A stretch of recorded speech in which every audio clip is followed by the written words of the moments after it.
Assalamualaikum warahmatullahi wabarakatuh. Halo teman-teman, perkenalkan saya Hua Astri, mahasiswi jurusan Keperawatan Universitas Negeri Gorontalo. Hari ini saya akan membahas sebuah isu yang sangat penting bagi kehidupan kita sebagai mahasiswa, yaitu isu intoleransi dan kebebasan berpendapat di lingkungan kampus dalam kaitannya dengan nilai-nilai Pancasila dan Undang-Undang Dasar 1945. Kampus seharusnya menjadi tempat tumbuhnya sikap kritis, terbuka, dan menghargai perbedaan. Tapi kenyataannya masih ada perilaku yang bertentangan dengan nilai dasar bangsa kita. Beberapa waktu lalu, di salah satu kampus negeri di Indonesia terjadi kasus di mana sekelompok mahasiswa menolak diskusi terbuka karena perbedaan pandangan politik dan ideologi. Sebagian mahasiswa merasa tidak diberi ruang untuk menyampaikan pendapatnya. Peristiwa seperti ini bukan hanya masalah kecil. Ini menunjukkan bahwa nilai Pancasila, khususnya sila ketiga, Persatuan Indonesia, dan sila kelima, keadilan sosial bagi seluruh rakyat Indonesia, belum sepenuhnya dihayati di lingkungan kampus.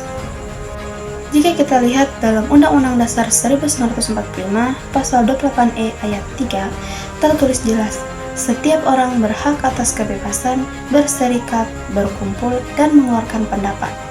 Artinya, setiap mahasiswa punya hak untuk menyampaikan ide dan pandangan, selama tidak melanggar hukum dan norma yang berlaku. Namun, ketika ada pihak yang menolak atau membatasi hak orang lain hanya karena perbedaan pandangan, maka nilai-nilai konstitusi itu dilanggar. Selain itu, Pasal 28J ayat 1 juga mengingatkan bahwa dalam menggunakan hak dan kebebasannya, setiap orang wajib menghormati hak orang lain. Jadi, kebebasan di kampus bukan berarti bebas tanpa batas, tapi bebas dengan tanggung jawab. Kalau kita hubungkan dengan Pancasila, kasus intoleransi di kampus ini jelas bertentangan dengan beberapa sila. Mari kita lihat satu persatu. Sila ke-1, ketuhanan yang Maha Esa, mengajarkan kita untuk menghormati perbedaan agama dan keyakinan, bukan membeda-bedakan. Sila kedua, kemanusiaan yang adil dan beradab, menolak segala bentuk diskriminasi, termasuk diskriminasi terhadap pandangan, latar belakang, atau organisasi mahasiswa lain. Sila ketiga, persatuan Indonesia.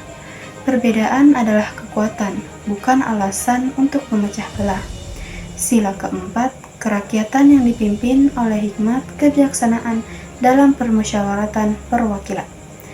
Mengajarkan kita untuk berdialog, bermusyawarah, bukan menolak pendapat orang lain secara sepihak. Sila kelima, keadilan sosial bagi seluruh rakyat Indonesia. Di sini mengingatkan kita bahwa semua mahasiswa memiliki hak yang sama di lingkungan kampus. Jadi, memahami Pancasila bukan hanya menghafal lima sila, tapi juga mengamalkannya dalam kehidupan nyata, terutama di kampus yang menjadi tempat pembentukan karakter generasi muda bangsa. Sebagai mahasiswa, kita memiliki peran besar untuk menjaga nilai-nilai tersebut. Beberapa langkah yang bisa kita lakukan antara lain, yaitu membangun ruang dialog yang terbuka dan sehat di kampus, menghargai pendapat teman meskipun berbeda, melibatkan diri dalam kegiatan sosial dan organisasi kampus yang menumbuhkan semangat toleransi. Selanjutnya, mengkritisi masalah dengan cara yang santun dan argumentatif. Dengan begitu, kita tidak hanya menjadi mahasiswa yang cerdas secara intelektual, tetapi juga matang secara moral dan berjiwa Pancasila.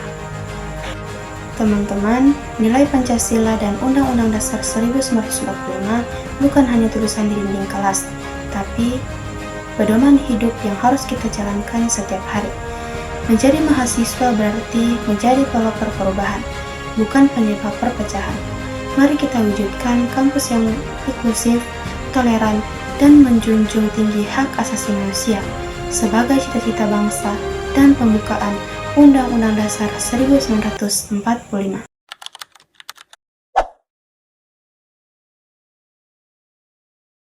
Di balik senyum anak-anak Indonesia, masih ada kisah perjuangan tentang gizi buruk dan hak untuk hidup sehat.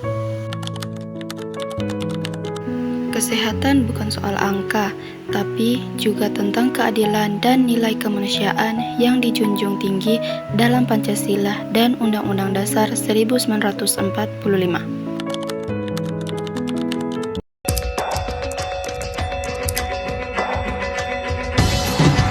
Pada kesempatan kali ini, saya akan membahas sebuah isu penting yang masih menjadi tantangan besar di Indonesia, yaitu gizi buruk dan hak kesehatan. Jika kita lihat dari sudut pandang nilai-nilai Pancasila dan Undang-Undang Dasar 1945. Karena di balik cita-cita bangsa untuk menciptakan masyarakat yang adil dan makmur, masih banyak saudara-saudara kita yang belum mendapatkan hak kesehatan secara layak. Mari kita bahas bersama bagaimana nilai kemanusiaan dan keadilan sosial bisa menjadi dasar untuk mewujudkan Indonesia yang lebih sehat dan sejahtera.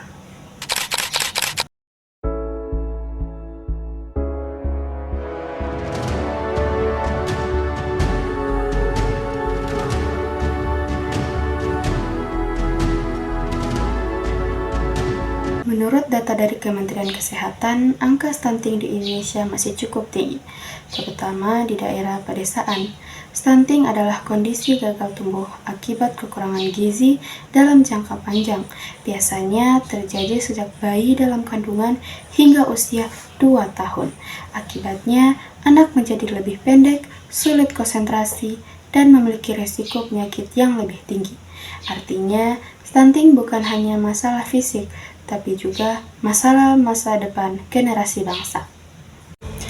Kalau kita lihat dari sisi hukum, masalah ini sudah jelas diatur dalam pasal 28H ayat 1 Undang-Undang Dasar 1945 yang berbunyi, setiap orang berhak hidup sejahtera, lahir dan batin, bertempat tinggal, dan mendapatkan lingkungan hidup yang baik dan sehat, serta berhak memperoleh pelayanan kesehatan. Artinya, kesehatan adalah hak asasi yang wajib dijamin negara. Ketika masih ada anak yang menderita gizi buruk, berarti hak konstitusional itu belum terpenuhi secara menyeluruh.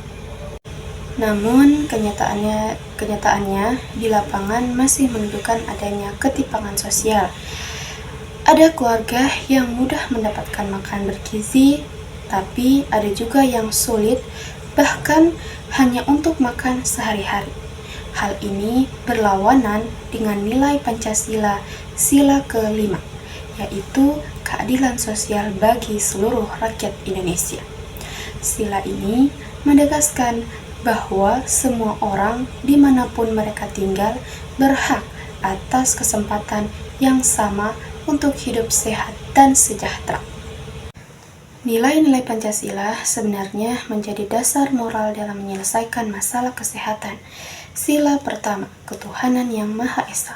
Menjaga kesehatan adalah bentuk rasa syukur dan tanggung jawab terhadap kehidupan yang diberikan Tuhan. Sila kedua, kemanusiaan yang adil dan beradab, yaitu menolong sesama yang kekurangan gizi adalah wujud nyata dari kemanusiaan yang beradab. Sila ketiga, persatuan Indonesia, yaitu masalah gizi tidak bisa diselesaikan sendiri, diperlukan kerjasama seluruh bangsa, misalnya dengan kesehatan, masyarakat, dan pemerintah. Sila keempat, kerakyatan yang dipimpin oleh hikmat kebijaksanaan dalam permusyawaratan dan perwakilan. Dalam pembuatan kebijakan kesehatan, suara rakyat harus dilibatkan, misalnya melalui musyawarah di tingkat desa untuk program gizi. Sila kelima, keadilan sosial bagi seluruh rakyat Indonesia. Ini menjadi tujuan utama untuk semua anak Indonesia berhak tumbuh sehat tanpa diskriminasi. Pemerintah sebenarnya sudah berupaya melalui berbagai program seperti Posyandu, Program Keluarga Harapan atau PKH, dan Gerakan Nasional Percepatan Perbaikan Gizi. Namun, program-program ini hanya bisa berhasil jika masyarakat ikut terlibat. kesadaran tentang pentingnya gizi seimbang, ASI eksklusif, dan kebersihan lingkungan masih perlu terus ditingkatkan. Kita semua punya peran dalam mewujudkan Indonesia yang sehat, mulai dari hal kecil seperti menjaga pola makan keluarga, mendukung kegiatan posyandu, dan membantu mengedukasi lingkungan sekitar. Inilah wujud nyata dari gotong royong, nilai leluhur bangsa yang juga merupakan cerminan Pancasila. Dengan saling peduli, kita bisa membantu pemerintah mewujudkan keadilan sosial dan kesehatan yang merata. Teman-teman, gizi buruk bukan hanya masalah kesehatan, tapi juga masalah masa depan bangsa. Setiap anak Indonesia adalah aset berharga yang harus kita jaga. Mari bersama wujudkan nilai-nilai Pancasila dan Undang-Undang Dasar 1945 dengan memastikan bahwa tidak ada lagi anak yang kelaparan atau kekurangan gizi. Kesehatan bukanlah kemewahan, tapi hak setiap warga negara. Bersama, kita bisa membangun Indonesia yang sehat, kuat, dan berkeadilan.